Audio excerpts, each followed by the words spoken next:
this is my review of Return of the Obra Dinn on Nintendo Switch. The game sucked me in a lot better than I thought it would. Like, you look at the graphics and you think, oh my gosh, it's so weird and grainy. But honestly, after, like, being in the game for more than 60 seconds, you barely even notice. Like, it's just cool. It's got a very pleasing aesthetic. And when you watch it move. It's smooth. It's it's a pretty high frame rate just because it's so low. But there's so much going on the screen, and there's so much to do. It really sucks you in with all the detective work. It really keeps your brain going.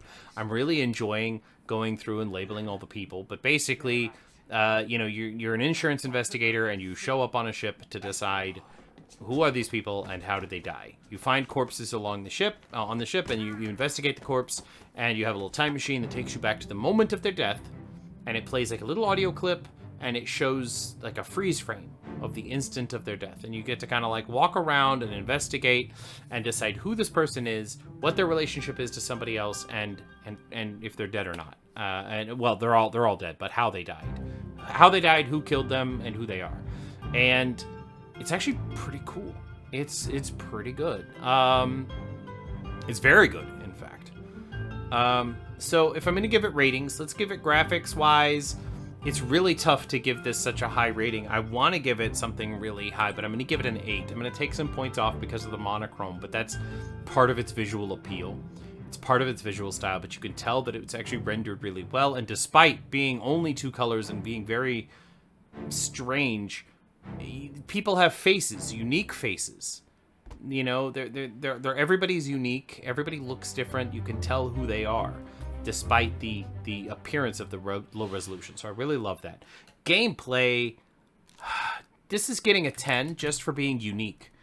It's not your standard detective story where, you go along, you pick up an item, you investigate it, it has a clue, you talk to somebody, and you're given like 4 multiple choice answers, and each one of those leads you to a different clue, and then, it's not that kind of thing. It's so open-ended. You actually have to use your brain and decide, who is this guy, what is this guy, and what's his relationship here, and you'll hear lines of dialogue like, you killed my brother, and you're like, okay, so this guy has a brother, which means that he's got the same last name, so then you find those 2 guys, and you're like, okay, he's one of these 2 guys.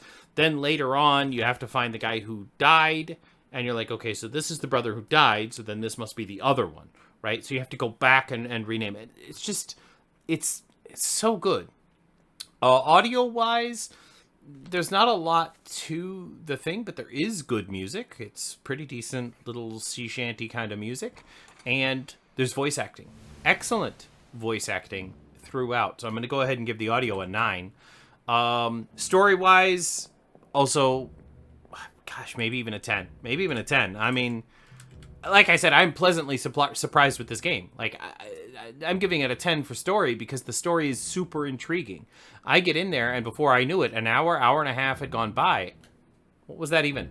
So I'm really looking forward to getting back into this. This is a game that it's not terribly entertaining to stream, so it was very difficult for me to kind of keep the audience engaged, keep talking. But it's definitely a game you could sit by yourself and play.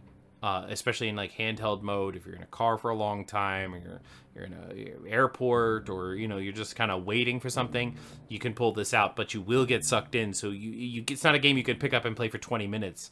It's a game you're going to want to play for 2 or 3 hours at a time. So that gives the average of Obra Dinn 9.25, which 9.5. I round down to a 9. I think at that level, it's not quite a 10 game. But it's pretty darn close. It's a pretty good game, and I highly recommend it. You can get it in Nintendo eShop. I believe it's $15. Sometimes it goes on sale for $9.99. That's when I would pick it up.